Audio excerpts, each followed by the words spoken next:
É nosso propósito hoje encerrar o capítulo de número 7 da parte segunda do Livro dos Espíritos. O capítulo trata acerca da volta do espírito à vida corporal. E Kardec, nestes últimos 2 conjuntos de questões, vai se ater a 2 temas muito caros à nossa reflexão. O primeiro deles está ligado à questão da simpatia e da antipatia terrenas, porque, curiosamente, todos nós experimentamos isto. Ao nos depararmos com pessoas para as quais somos recentemente apresentados, nem sempre guardamos em relação às mesmas sentimentos que demonstram simpatia. Às vezes mesmo temos para com elas, e isto até se faz injustificável, uma certa antipatia. É como se as conhecêssemos do passado.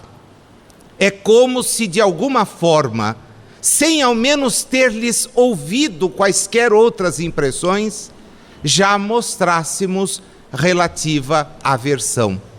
E o oposto também é verdadeiro. Há pessoas com as quais convivemos que nos parecem conhecidos de longa data. Pessoas em relação às quais, às vezes, não precisamos nem enunciar o que estamos pensando. Você leu meu pensamento. Já ouvi isto de inúmeras pessoas.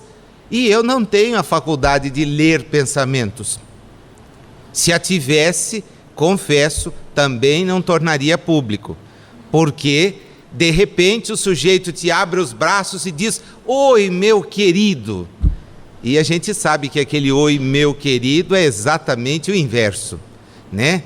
Meu querido, bom, deixa para lá. Vamos à questão de número 386, que começa exatamente este exame que Kardec vai fazer. Ele está interessado porque está terminando de estudar as condições em que o espírito volta. Por quê? Porque esta questão da antipatia e da simpatia se fazem tão presentes. Podem 2 seres que se conheceram e estimaram encontrar-se noutra existência corporal e reconhecer-se? Percebem aonde ele vai? Nós, eventualmente, nos conhecemos no passado. Hoje, aqui estamos. É possível que nos reconheçamos? E os espíritos categoricamente respondem: não. Não. Não é possível que nós reconheçamos. E por quê? Porque nós estamos em uma nova roupagem, em um novo veículo físico. Trazemos, sim, como eles vão pontuar, indícios de que a nossa convivência foi uma convivência anterior, mas não podemos precisar onde, quando. Talvez as circunstâncias indiquem a simpatia e a antipatia.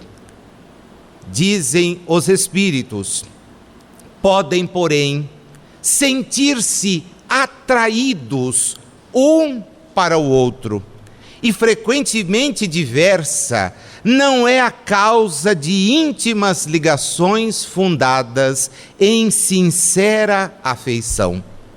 Um do outro, 2 seres se aproximam devido a circunstâncias aparentemente fortuitas, aparentemente, mas que na realidade resultam da atração de 2 espíritos que se buscam reciprocamente por entre a multidão.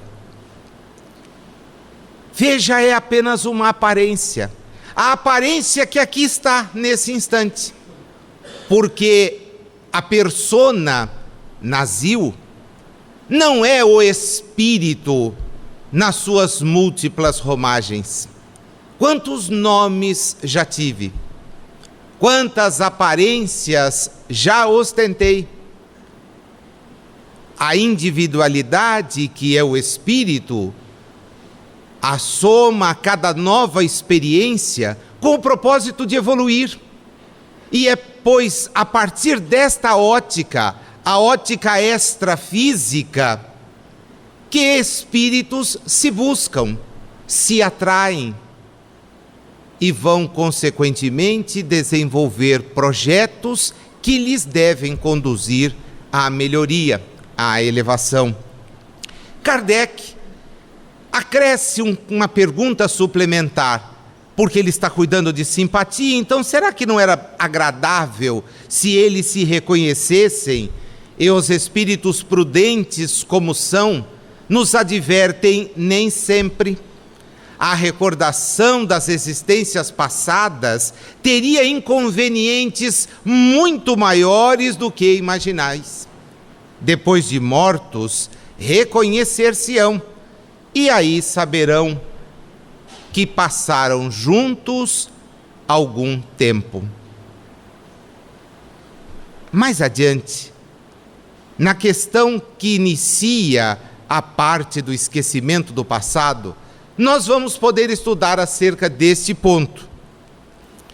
Mas seria interessante agora trazer ao conhecimento de vocês um caso bem interessante, registrado na Revista Espírita de maio do ano de 1867, e que diz respeito a uma expiação terrestre. Kardec faz uma descrição acerca de um jovem, Francisco, e este jovem narra a sua existência. Antes, porém, a família que havia endereçado a Kardec a solicitação explica: ele houvera desencarnado em outubro de 1866. Quando isto aconteceu, tinha 12 anos. E nos 9 anos que precederam a sua desencarnação, experimentou um sofrimento contínuo. Nada do que lhe faziam, nem cientificamente, nem no âmbito da casa, conseguia aliviar as suas dores. Ele tinha paralisia, tinha hidropsia, o seu corpo estava coberto de chagas que gangrenavam, e ele perdia, em razão da gangrena, pedaços deste próprio corpo. Um sofrimento atroz. Quando ele contava 3 anos, este sofrimento apareceu.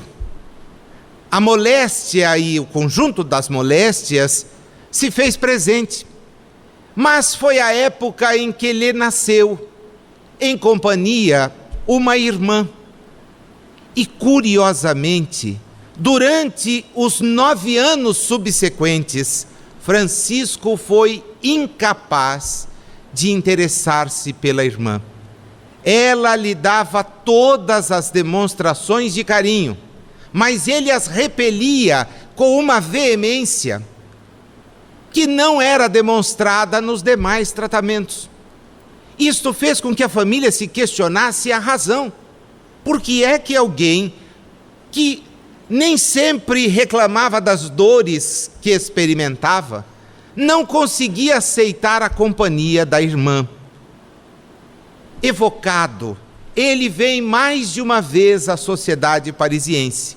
E Kardec tem a chance, então, de, no volume específico de maio, lá de 67, trazer este depoimento. Eu separei alguns pontos para que a gente possa entender.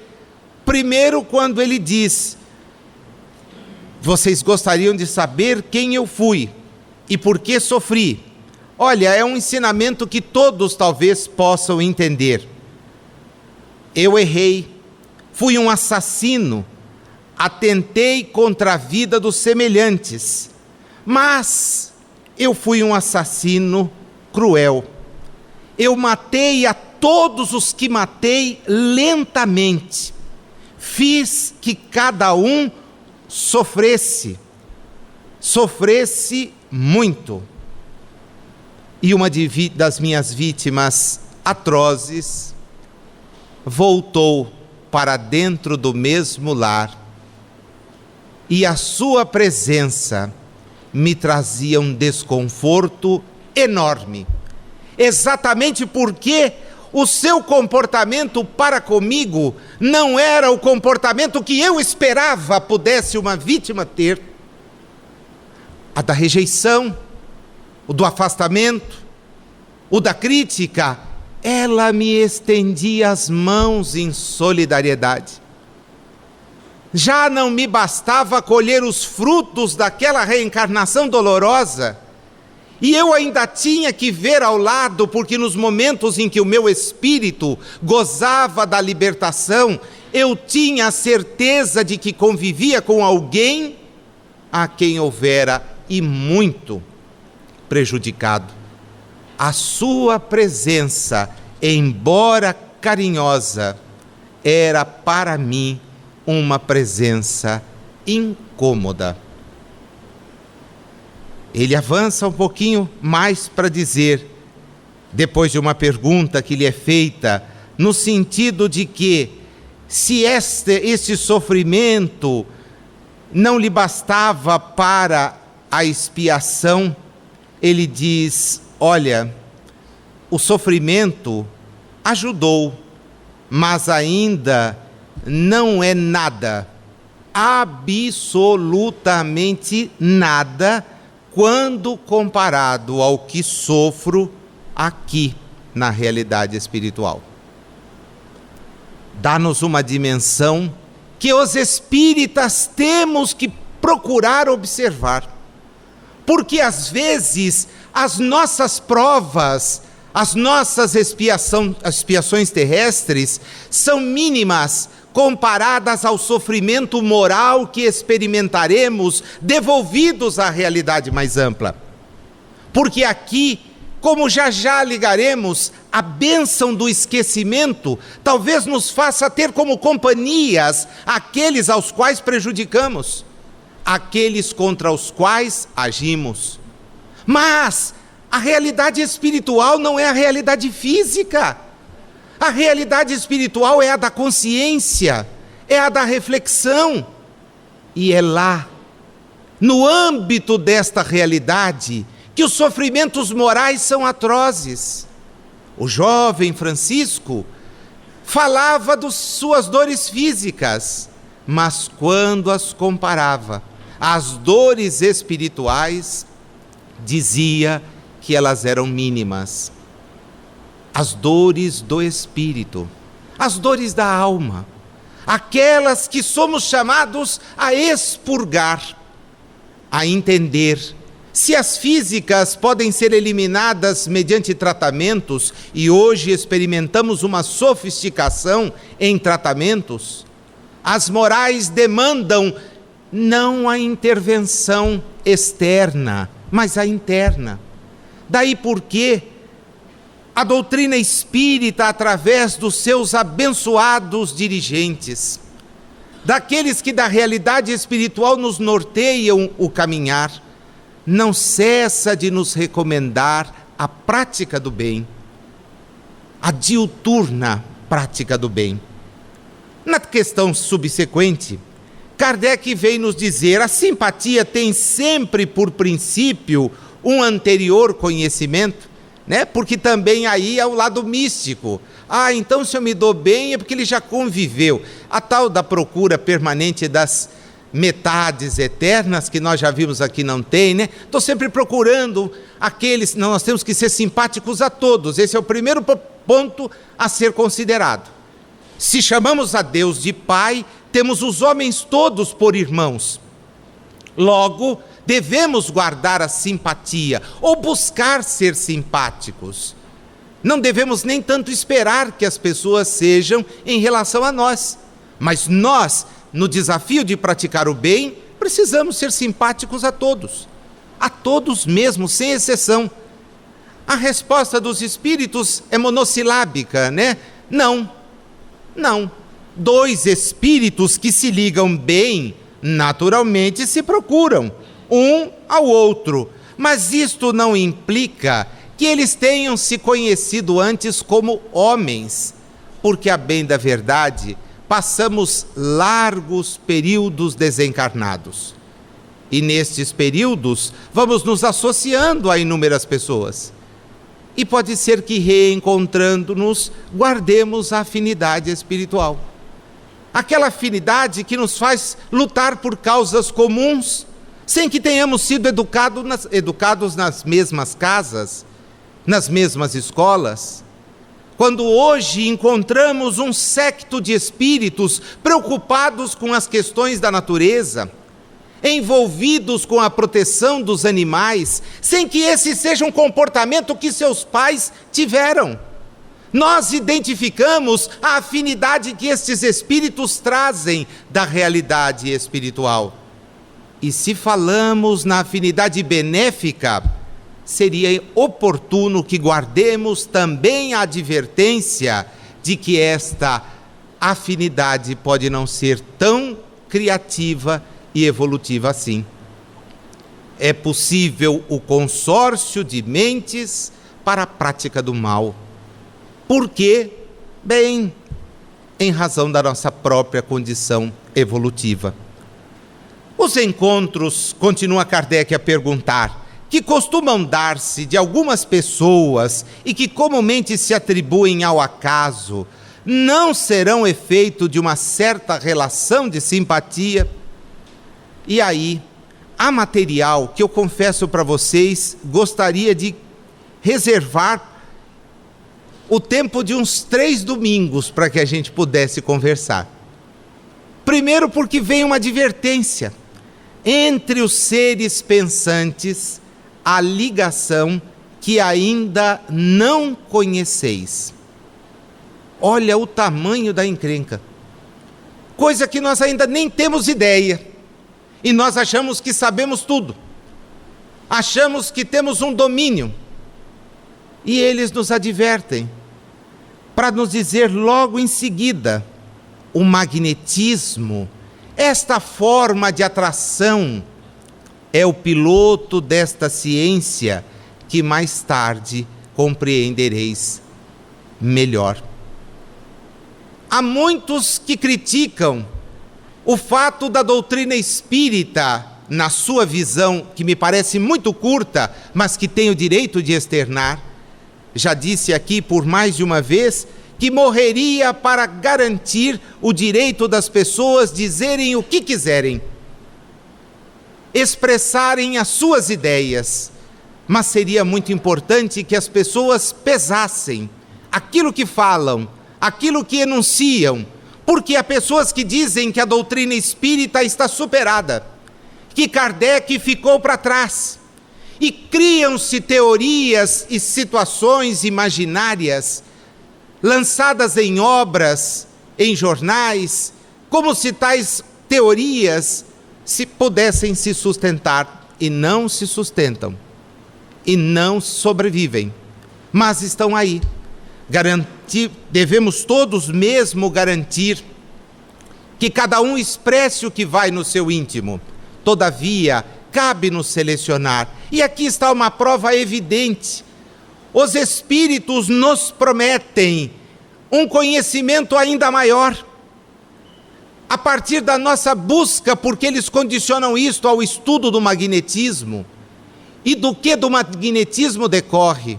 Eis a razão pela qual disse, teríamos aqui o material para refletir, para estudar. A obra de Hermínio Miranda, Diversidade dos Carismas, que temos tido a chance de percorrer aos sábados, nos estudos das 18 horas, é uma obra que nos dá exatamente esta dimensão. Porque Hermínio Miranda, antes de partir para a conclusão de que há fenômenos que somente se explicam pela interferência dos espíritos, a mediunidade, nos diz, relembrando Paulo, que os carismas, os dons, são múltiplos, e o homem ainda não conseguiu compreendê-los em plenitude. O primeiro dos 2 livros que compunham essa obra, hoje sintetizada num único volume, cuida exatamente disto. Clarividência, clareaudiência, déjà vu, transmissão do pensamento e N outras formas a demonstrarem que ainda temos muito por conhecer. Espíritos reencarnados que somos, temos um potencial enorme por desenvolver, tanto que os espíritos nos preveniram: do átomo ao arcanjo não há solução de continuidade. É todo um desvendar, porque a providência que nos fez simples e ignorantes nos destinou à perfectibilidade. Temos em potencial recursos que temos que desenvolver, e é importante entender e aprofundar. Na 389, ele vai falar a respeito da repulsa. Saiu da simpatia para a antipatia. A repulsão instintiva que se experimenta por algumas pessoas, de onde vem? São espíritos antipáticos, que se adivinham e reconhecem, agora curiosamente, sem se falarem. E aí a gente talvez entenda, né? Por que só de olhar para o fulano eu sinto aquela vontade de ir embora, né? Bato o olho na pessoa, nossa, como ele me atrai, no sentido inverso, né? Vou ser atraído para outro canto. Você já falou com ele? Nunca, nem quero. Mas por quê? Não quero. A explicação: os espíritos aderam. E já na 421, a gente vai entender por que não tendo esta atração, talvez fosse útil em nosso próprio benefício buscar tê-la, buscar nos aproximar de tais pessoas. A antipatia instintiva, questão 390, é sempre sinal de natureza má, de não simpatizarem um com o outro. Não se segue que 2 espíritos sejam necessariamente maus. E aqui começa a resposta. A antipatia entre eles pode derivar de diversidade no modo de pensar. E é por isto que nós agora há pouco enunciamos: todos têm o sagrado direito de pensar, de externar as suas ideias, e nós de compreendê-las, de nos esforçarmos para entendê-las, razão pela qual as nossas visões, muitas vezes estreitas, precisam ser amplificadas. A nossa limitação em compreender certos comportamentos não pode justificar a nossa antipatia, a nossa aversão. Somos, por acaso, os donos da verdade? Seríamos, porventura, os detentores do completo conhecimento? Nós sabemos que não. E por que a nossa antipatia? Diante de situações que não conhecemos, de experiências que não tivemos, de dores que podem ser muito mais amargas do que as que suportamos.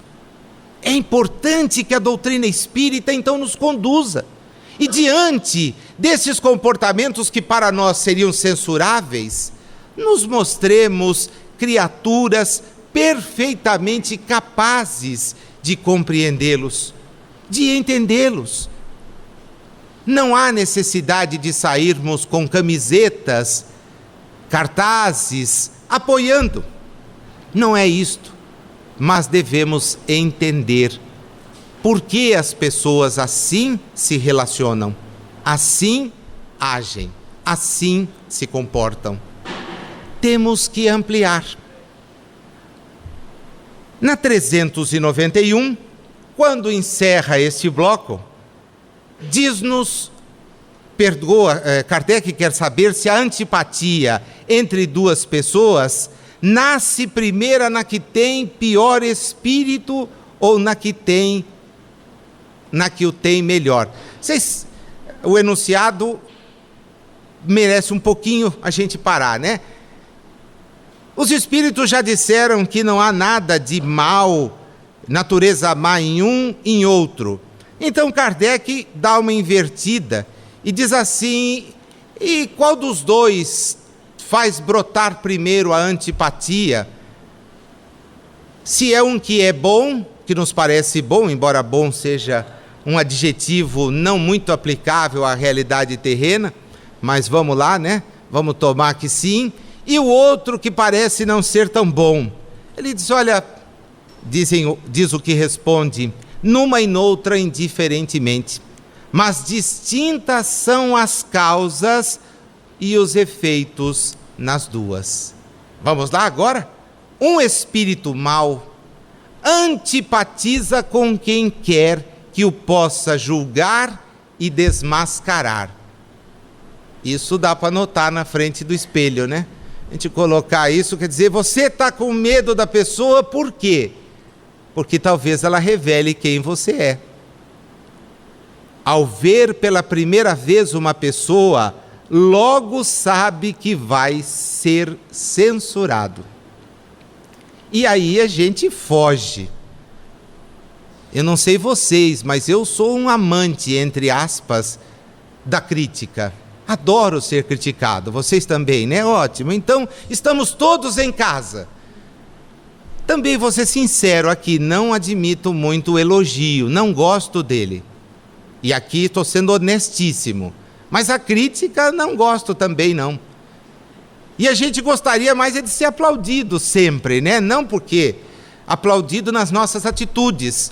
Mas é importante que as pessoas nos digam que estamos errados. Aliás, é da sabedoria popular o registro de que um verdadeiro amigo é aquele que nos aponta os defeitos, não aquele que nos aplaude nos equívocos. O verdadeiro amigo é capaz de nos alertar. Não se preocupa em nos agradar apenas, mas nos adverte. Continua o espírito que responde para nos dizer: seu afastamento dessa pessoa se transforma em ódio, em inveja e lhe inspira o desejo de praticar o mal. Já o bom espírito sente repulsão pelo mal por saber que este o não compreenderá e porque díspares dos dele são os seus sentimentos. Entretanto, e aqui está o nosso convite para sermos melhores, consciente de que pode estar numa situação melhor, não alimenta o ódio, nem a inveja contra o outro, mas limita-se a evitá-lo e a lastimá-lo. Acho que aqui tem material para refletir a tarde inteira hoje, né? Ao invés de acompanhar o campeonato mundial de beisebol, pode se pegar e voltar a esta 391, para a gente ver e analisar o propósito que tem os espíritos em nos instruir, as dicas que nos dão, no sentido de que observemos a maneira como estamos agindo, norteando a forma como talvez devêssemos pautar a nossa própria conduta. Acho que todos nós, na condição evolutiva que ostentamos, somos espíritos que possuem erros e acertos. Não diria que uns são maiores do que os outros, porque só poderia falar por mim. E aí sei o raciocínio e o diagnóstico. Portanto, diante de tais situações, quem sabe convivendo, entendendo o comportamento diverso, fazendo esforços para avaliar a maneira como as pessoas encaram a existência, nós todos não lucraríamos mais, estendendo a fraternidade, sem que isso represente a imitação dos gestos que de alguma maneira nos repulsam, não nos atraem, mas fazendo da convivência social uma excelente oportunidade de crescimento. Vamos tentar vencer o esquecimento do passado, porque aqui há perguntas maravilhosas e respostas para valer. 392. Porque perde o espírito encarnado a lembrança do seu passado? Dá para ter uma ideia?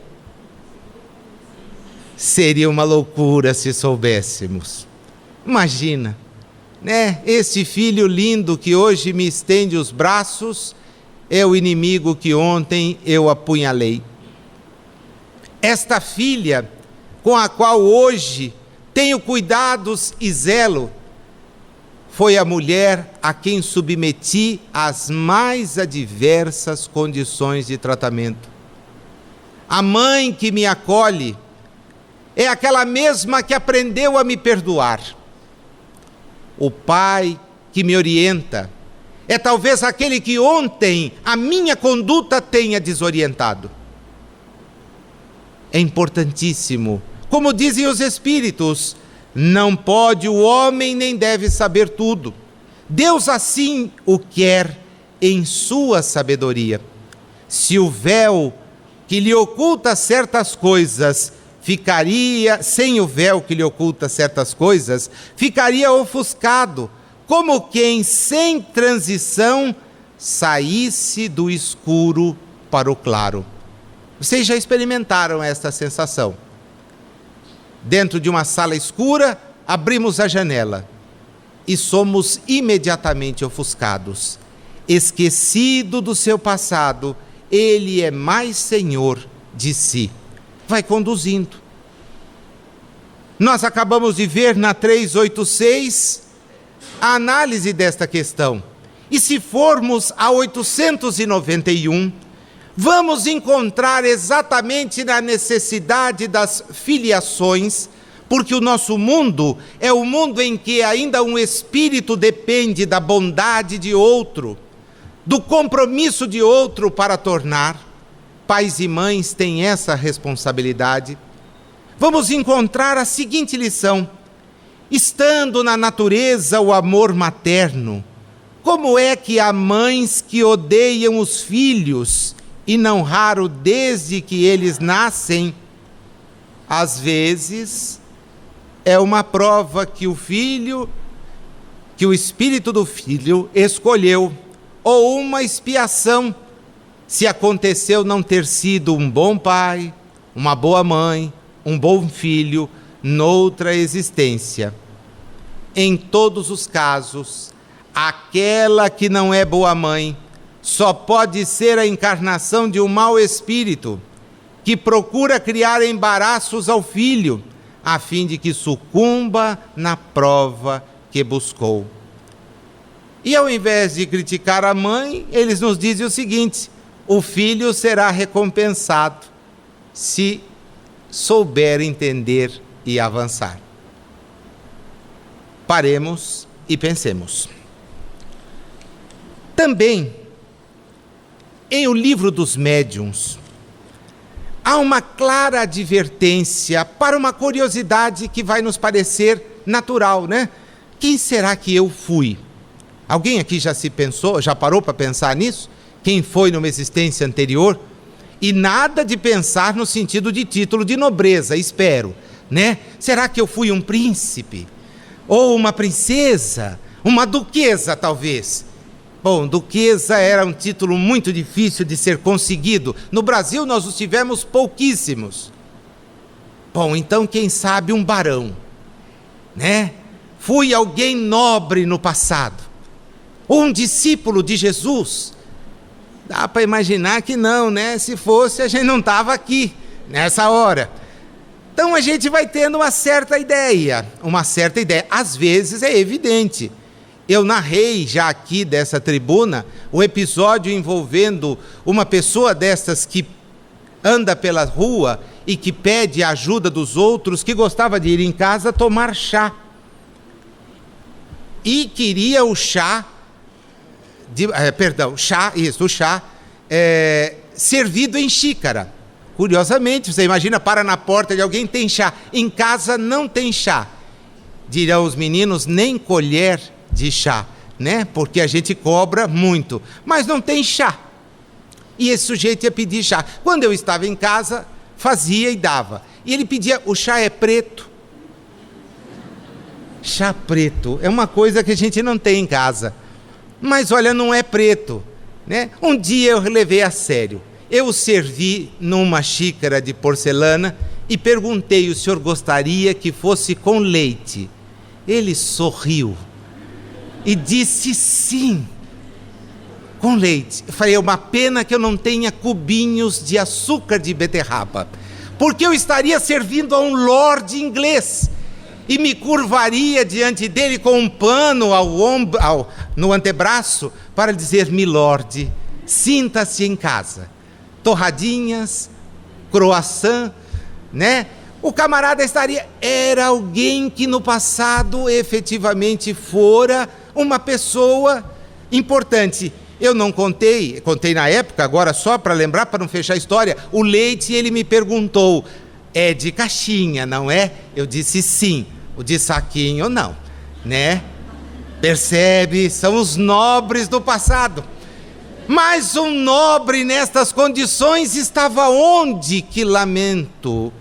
Na rua, carregando todos os seus pertences em um saco de estopa surrado e sujo, mendigando de porta em porta. As provas, meus amigos, são-nos necessárias à evolução. Pouco importa quem fomos, o que importa é o que somos, e mais ainda, está em nossas mãos o que seremos. Portanto, o tempo é hoje e por isso se chama presente. É a oportunidade que a providência nos dá de semear o bem, de praticá-lo às mancheias, de não alimentar este sonho de quem porventura tenhamos sido, de que importância ou relevância tivemos, porque não fomos suficientemente maduros e evoluídos para deixar de voltar à existência terrena. É necessário que os espíritas sejamos lúcidos nessa visão. Se fôssemos espíritos missionários, não estaríamos preocupados com questões assim, de menor importância. Estaríamos servindo, porque os missionários, à maneira de estrelas, vêm à Terra para ser úteis e adotam os nomes de Albert Schweitzer, de Francisco de Assis, de Teresa d'Ávila, de Dulce e de outras tantas figuras amoráveis, amorosas, Hippolyte Lyon, Denisard Rivaio. O exemplo lúcido do missionário a quem homenageamos há 2 semanas atrás, que se esquecem, que renunciam, que vêm servir, que não perguntam quem foram, mas sabem que têm para com Deus uma gratidão imensa e vão, através do trabalho que executam, servir. Em O Livro dos Médiuns está a pergunta lançada no item de número 290. Podem os espíritos nos dar a conhecer quem fomos? Às vezes, mas se isto vos servir à edificação e à instrução. E por que é que eles se recusam a fazer? Exatamente porque são sérios. E os que não se recusam? São espíritos brincalhões que se divertem à vossa custa. E aí, como vos sabem, criaturas vaidosas, são fantasticamente criativos e nos brindam com questões e com respostas a questões que talvez nem imaginássemos fazer. Na 393, nós temos uma exposição inteira. A pergunta é grande, a resposta maior ainda.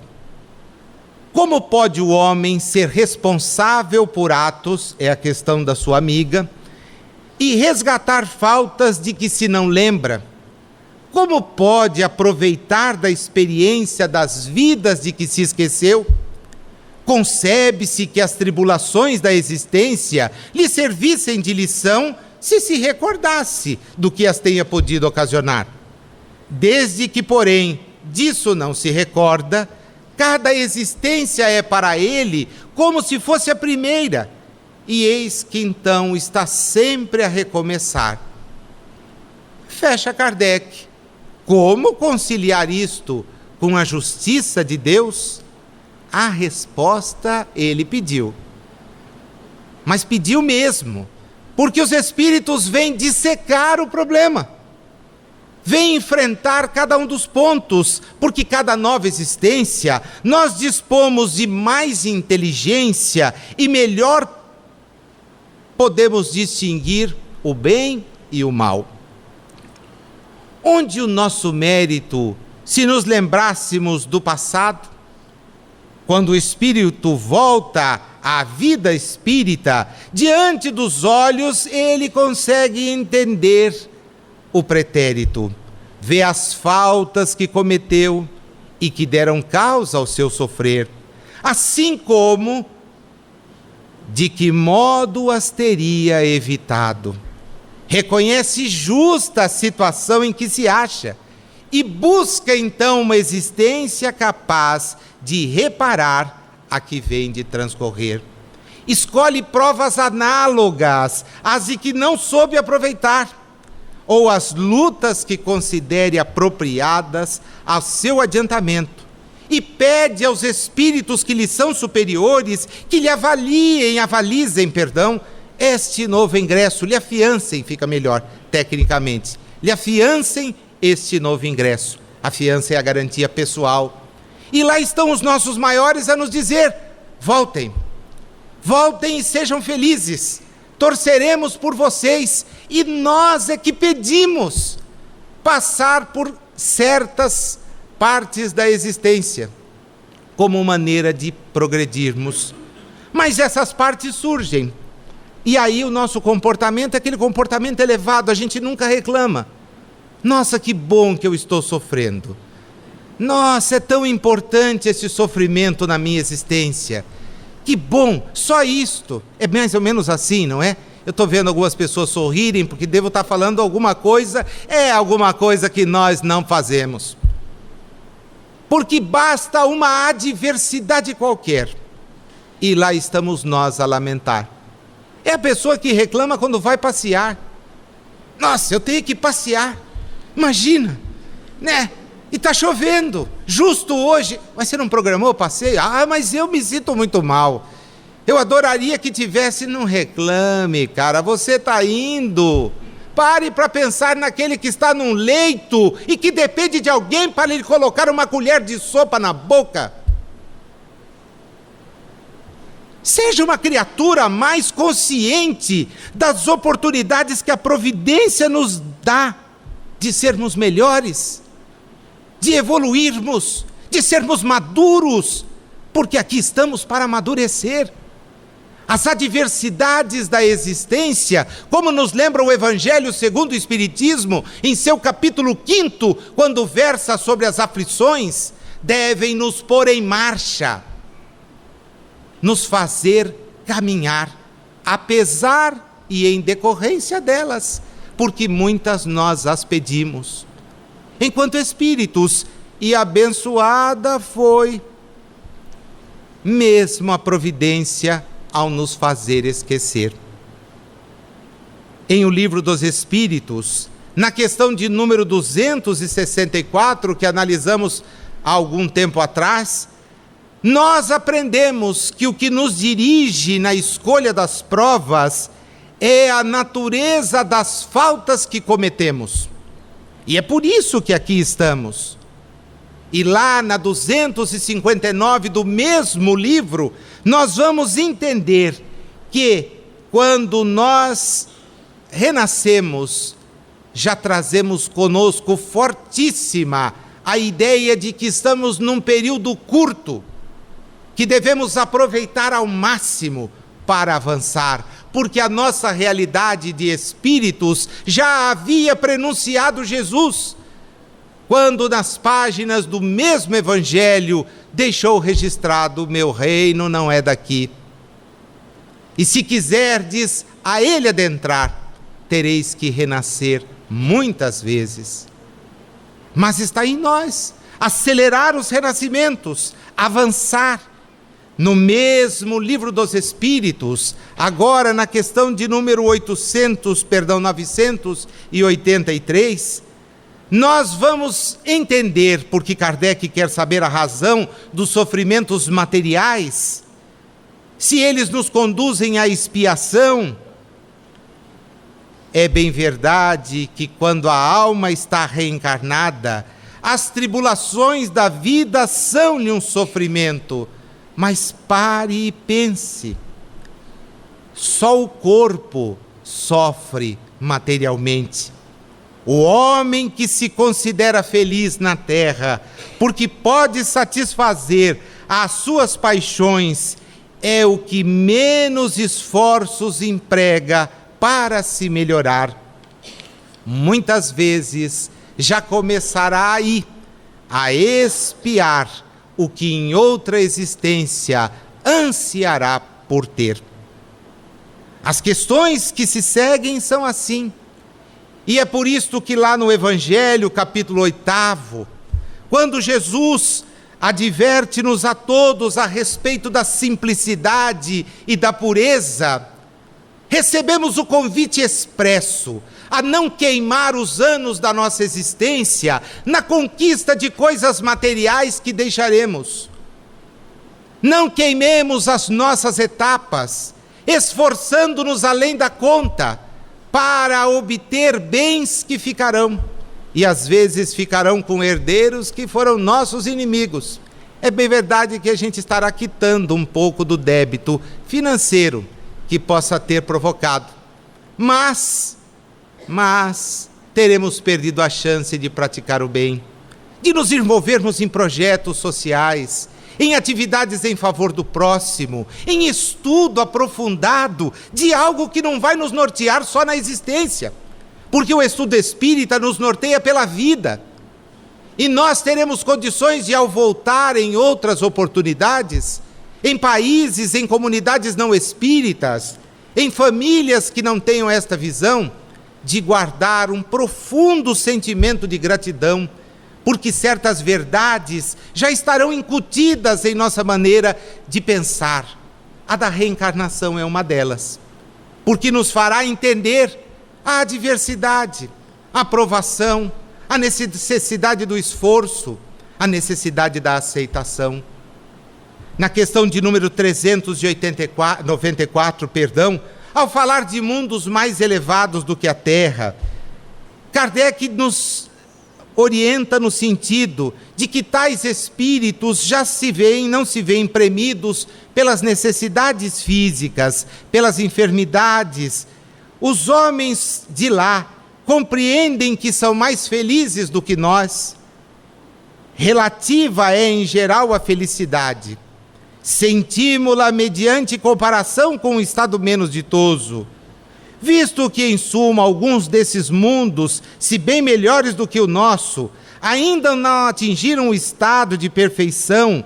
Seus habitantes devem ter motivos de desgostos, embora de gênero diverso do nosso. Entre nós, o rico, conquanto não sofra as angústias das necessidades materiais, como o pobre, nem por isso se acha isento de tribulações que lhe tornam amarga a vida. Pergunto então, na situação em que se encontram os habitantes dos mundos mais avançados, não se consideram tão infelizes como nós, em que nos vemos, e não se lastimam da sorte, olvidados de existências inferiores que lhes sirvam de termos de comparação? Os espíritos lhe dizem, as suas perguntas comportam duas respostas distintas. Há mundos, entre os de que falas, cujos habitantes guardam lembrança clara e exata de suas existências passadas. Esses, compreendes, podem e sabem apreciar a felicidade de que Deus lhes permite fruir. Outros há, porém, cujos habitantes, achando-se, como dizes, em melhores condições do que vocês na terra, não deixam de experimentar grandes desgostos e até desgraças. Esses não apreciam a felicidade de que gozam, pela mesma razão de não recordarem de um estado mais infeliz. Entretanto, se não apreciam esta realidade como homens, a apreciam enquanto espíritos. Olha que interessante. O nosso espírito sabe do que precisamos. E é importante que nós, nos exercícios diários de reflexão, de meditação, essa é uma prática que todos devemos ter, os nossos momentos de recolhimento, em que a prece nos flua como algo que efetivamente exteriorize o que nos vai por dentro, de parar de pensar. Nós queimamos tempo com tanta bobagem. Reservemos alguns minutos do dia para refletir, para pensar, ver as oportunidades que estamos tendo, como delas podemos nos valer para seguir adiante, de que maneira delas nos podemos servir para nos ajustarmos, e paremos de exercitar tanto quanto nos seja possível esse esporte no qual somos campeões, a reclamação. Reclamando de tudo e de todos, vendo problemas onde eles não existem, aprendendo a ver na dor do próximo um motivo para que nos preocupemos, e não é para que louvemos não tê-las, mas para que nos solidarizemos com aqueles que têm. A casa espírita é este local de reunião de pessoas assim, que já despertaram no quanto podem ser úteis para os demais e que mobilizam suas forças, seus recursos, interessadas em abrir mão do que têm para que outros possam ter o mínimo para sobreviver, o mínimo para conhecer e avançar.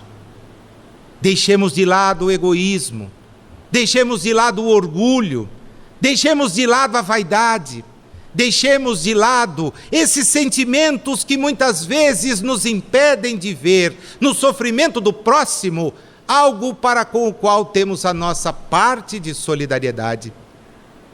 Só assim sairemos daqui melhores do que chegamos. Só assim sairemos daqui conscientes de que, se ainda não quitamos os débitos que temos para com a lei divina, nós já estamos conscientizados de que devemos saudá-los. As questões que se seguem são curtas, objetivas. Podemos ter alguma revelação a respeito da vida anterior, nem sempre, e nós já dissemos que o livro dos médiuns vai ao detalhe, porque, nós talvez, se tivéssemos, ficaríamos apavorados. Quem eu fui? Basta ver quem eu sou. É generoso? Não. Pensa no bem do próximo? Às vezes. Age com desprendimento? Nem tanto. Então quem posso ter sido? Eu mesmo. Ainda não me tornei melhor, porque quando me tornar, nem vou querer saber disso. Algumas pessoas julgam ter vaga recordação de um passado desconhecido, que se lhes apresenta como a imagem fugitiva de um sonho, que em vão se tenta reter. Não há nisso uma simples ilusão? Cuidado, Kardec, algumas vezes é uma impressão real. Pode ser uma ilusão, né? E é preciso pôr-se em guarda, porque pode ser efeito de uma superexcitação, né? De uma superexcitada imaginação. E aí o sujeito, eu fui um lorde no passado. Pois bem, não és mais. És hoje a pessoa que aqui está. A persona do lorde já é pó. As atitudes do lorde não podem se repetir se não forem positivas. Nas existências corpóreas de natureza mais elevada do que a nossa, é mais clara a lembrança das anteriores? Evidentemente que sim, respondem os espíritos. Quanto mais depurados somos, mais vamos nos lembrando do nosso passado. Mas é uma lembrança amarga, porque nos recordamos dos equívocos em ação e reação.